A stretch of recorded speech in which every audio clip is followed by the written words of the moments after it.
3 நிமிஷத்துக்கு அவர் 30 கோடி கேட்டாலும் நயன்தாரா கொடுத்து தான் ஆகணும். இதில் ட்விஸ்ட்டு எங்கே வரும்னா, நானும் ரவுடி தான் அப்படின்ற மாதிரி நெட்ஃப்ளிக்ஸ் ஒரு ரவுடித்தனம் காமிச்சான்னு வைங்க, நயன்தாரா மேடம் வந்து மிரண்டுடுவாங்க. என்னங்கப்பா பிரச்சனை இது? நயன்தாரா, தனுஷ், ஐயோ ஐயோ ஐயோ சோஷியல் மீடியாவில் எங்கே பார்த்தாலும் இவங்க தான்ப்பா. நயன்தாரா அப்பப்போ இந்த மாதிரி ஏதாவது ஒன்று பண்ணிடுறாங்க. இது ஒரு வேளை ப்ரொமோஷனுக்காக பண்ணுறாங்களோ? அவங்க கல்யாண வீடியோ நெட்ஃப்ளிக்ஸ் ரிலீஸ் பண்ண போகிறதுனால இது எப்படியும் வந்து கிடைக்க போகிறதில்ல தனுஷ்கிட்ட வந்து தெரிஞ்சுக்கின்னு, நாங்கள் எப்பயோ வந்து அது கொடுக்க மாட்டோம்னு சொல்லிட்டோமே அப்படின்ற மாதிரி அவர் வந்து ஒரு வீடியோ ரிலீஸ் பண்ணாலும் இப்படி பண்ண மாட்டாருன்னு நினைக்கிறேன். அவர் வந்து இதை அப்படியே விட்டுருவார். இதை பற்றி எதுவும் பேச மாட்டார். பேசாமல் இருந்தால் வந்து சைலன்ஸ் இஸ் கோல்டு அப்படின்ற மாதிரி ஒரு ஆட்டிடியூட் அவருக்கு நிறைய விஷயங்களில் நம்ம பார்த்துருக்கோம். சுசித்ரா லீக்ஸ் சொன்னால் சுசித்ரா லீக்ஸ்ன்னு சொல்லக்கூடாது இல்லை? ஆமாம், அது வந்து ரொம்ப தப்பாயிடும். இந்த மாதிரி ஒரு விஷயம் 10 கோடி அவருக்கு நஷ்டம் ஆச்சான்.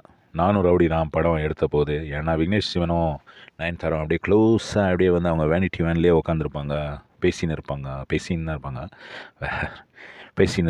அவங்க வந்து ஷூட்டிங்கே வரமாட்டாங்க. ஷூட்டிங் எடுக்காமல் அப்படியே டிலே ஆகி இவங்களுடைய லவ் ஸ்டோரினாலேயே வந்து அந்த படம் 6 கோடி பட்ஜெட் ஆக வேண்டியது 16 கோடியோ 18 கோடியோ ஆச்சு. அதை வந்து தனுஷ் ரொம்ப அப்போ கோவப்பட்டார். ஏன்னா தனுஷுக்கு வந்து அப்போ ஈகோ. தனுஷுக்கு என்ன நினைப்புனா, இந்த படம் வந்து அவ்வளோ ஓடாது, 6 கோடி கொடுக்கலாம் அப்படின்ற மாதிரி கொடுத்துட்டு விக்னேஷ் சிவனுடைய டேலண்ட் எல்லாம் பார்த்த போது நயன்தாராவே மயங்கிட்டாளா அப்படின்ற அந்த ஒரு ஈகோ, ஒரு ஜெலசி.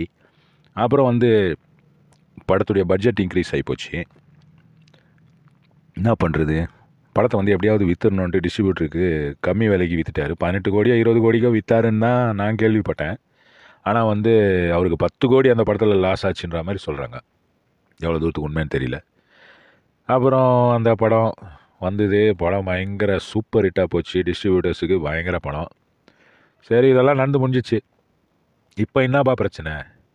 அந்த கிளிப்பிங்கை நாங்கள் யூஸ் பண்ணுறோம் அப்படின்றாங்க நயன்தாரா. நானும் ரவுடி தான் படத்துடைய மேக்கிங் பிஹைண்ட் த சீன்ஸ் அதில் இருந்த கிளிப்பிங்ஸை வந்து நாங்கள் யூஸ் பண்ணுறோம். அதை எப்படி நீங்கள் யூஸ் பண்ணுவீங்க? அதுதானே கரெக்ட். ஏன் ஒப்பீனியனில் நான் சொல்கிறது என்னென்னா, சினிமா எடுக்கிறதுன்றது கஷ்டம். ஒரு படம் எடுக்கிறதுன்றது ரொம்ப கஷ்டம். அந்த படம் எடுத்த ஆளுக்கு நீங்கள் கொஞ்சம் ரெஸ்பெக்ட் கொடுக்கணும். நீங்கள் வந்து சம்பளம் வாங்காமல் நடிச்சிங்க, காப்பிரைட்டு மட்டும் ஓகே, சேல்ஸில் மட்டும் எனக்கு பங்கு கொடுன்ற மாதிரி நீங்கள் நடிச்சிருந்தா வேறு கதை.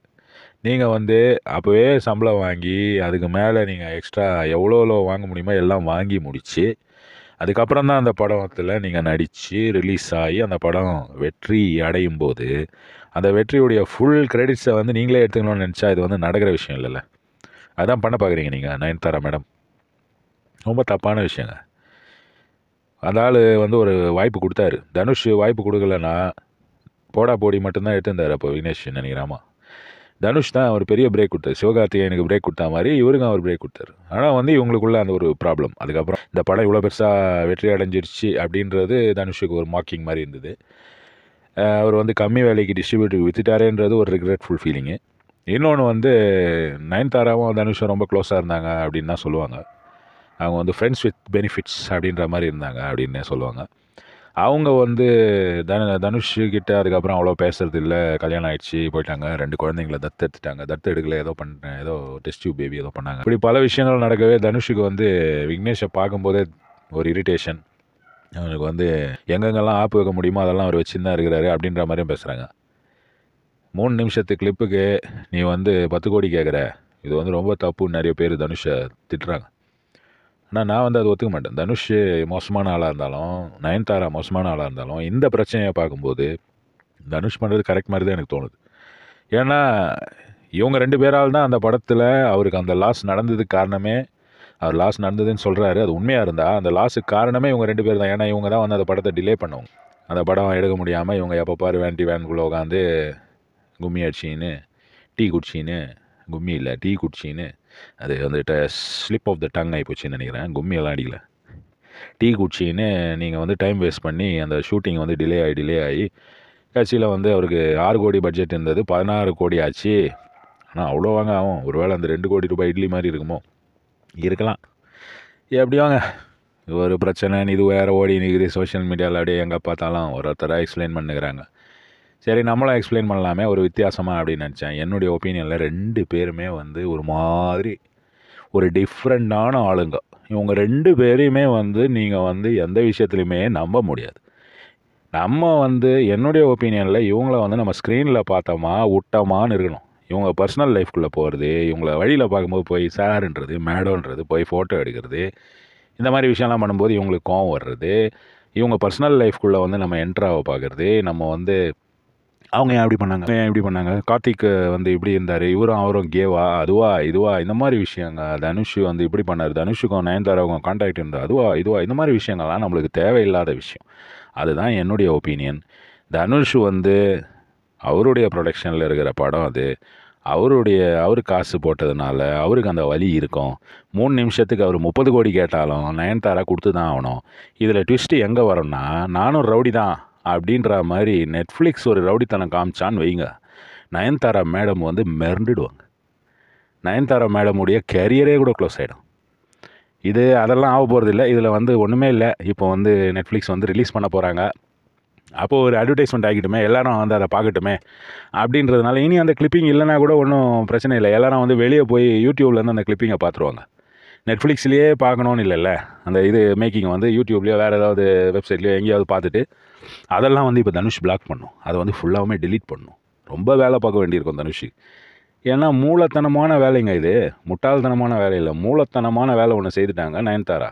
இந்த டைமில் வந்து இந்த லெட்டரை ரிலீஸ் பண்ணி இந்த சோஷியல் மீடியாவை பற்ற வச்சாங்க பார்த்தீங்களா, அங்கே தாங்க நிற்கிறா சந்திர. அங்கே தான் மேட்ரு, அங்கே தான் எனக்கு தோன்றது. அதுதான் இந்த மேட்ரு ரொம்ப நாளாகவே வந்து இது ஆறிப்போன ஒரு மேட்ரு. தனுஷ் வந்து கொடுக்க முடியாதுன்னு சொல்லிட்டாரு. சரி, இந்த டைமில் வந்து இப்படி ஒரு சோஷியல் மீடியாவில் இப்படி ஒரு லெட்ரு, ஒரு பெரிய ஒரு மேட்ரு ஒன்று கொளுத்தி போட்டால் இது அப்படி கொஞ்ச நாள் பற்றி எரியுமே, எல்லோரும் பார்ப்பாங்களே. அப்போ அதனாலேயே வந்து நானும் ரவுடி தான் அந்த பேக் சீன்ஸ் அதெல்லாம் போய் வந்து எல்லோரும் யூடியூப்பில் அதில் எல்லாம் பார்த்துட்டு அவங்க வந்து சாட்டிஸ்ஃபை ஆகிடுவாங்க. நெட்ஃப்ளிக்ஸு இந்த சீன் இல்லாமல் ரிலீஸ் பண்ணுவாங்க. ரிலீஸ் பண்ணோன்னா அதையும் பார்க்க போகிறோம் எங்கே ப்ளேஸ் பண்ணலான்ட்டு பலரும் வந்து அதை ப்ளேஸ் பண்ணி அதை வேறு போடுவாங்க யூடியூப்பில். அதை வேறு கண்ட்ரோல் பண்ணோம். அந்த சீனியே இல்லாமல் ஆகிடுவார் இப்போ தனுஷ் அப்படின்னு தான் நினைக்கிறேன். ஆனாலும் அதை லீக் பண்ணுறதுக்கு ஏதாவது பிளாக் ஷீப்ஸ் இருக்கும் தனுஷ் பக்கத்துலேயே, சொல்ல முடியாது. எப்படியோப்பா, இப்படி வந்து சோஷியல் மீடியாவையும் பப்ளிக்கையும் வந்து மேனிப்புலேட் பண்ணி பல விஷயங்கள் அவங்க வந்து அவங்க வாழ்க்கையில் செய்துக்கிறாங்க. ஆனால் நம்ம வந்து ஒரு வீடியோ போட்டோன்னா, ஏய் போடா முட்டாளு, ஏய் போடா இவனே, ஏய் போடா அவனே, நம்ம வந்து நம்ம மக்கள் நம்ம எல்லாரும் ஒன்றா இருக்கிற அந்த ஊரில் ஒரு சாதாரணமான ஒரு ஆள் வந்து ஒரு வீடியோ போடும்போது அவனை வந்து இக்னோர் தான் பண்ணுவாங்களே தவிர அவனை என்கரேஜ் நம்ம ஆளுங்க பண்ண மாட்டாங்க. ஆனால் இந்த மாதிரி ஆளுங்க மேனிப்புலேட் பண்ணுறாங்க பார்த்தீங்களா, அங்கே வந்து பிக் பாஸ் என்ன இருக்குது, ஸ்மால் பாஸ் என்ன இருக்குது, எந்த பாஸாலையுமே வந்து இவங்க தாங்க பாஸங்க. இந்த மாதிரி ஆளுங்க தான் வந்து பாஸ். என்னுடைய ஒரு ஒப்பீனியன் அதுதான். இது வந்து பண்ணது இந்த ஐடியா ஃபுல்லாகவுமே விக்னேஷ் சிவனுக்கோ இல்லை நயன்தாராவுக்கோ எல்லாம் யாரோ சொல்லி கொடுத்து இந்த டைமில் இதை போடுங்க, அவ்வளோதான் முடிஞ்சு போச்சு. ஓம் நம சிவாயா அது இது டைலாக்லாம் போட்டு தனுஷுக்கு ஓப்பனாக வந்து சேலஞ்சு அது இது.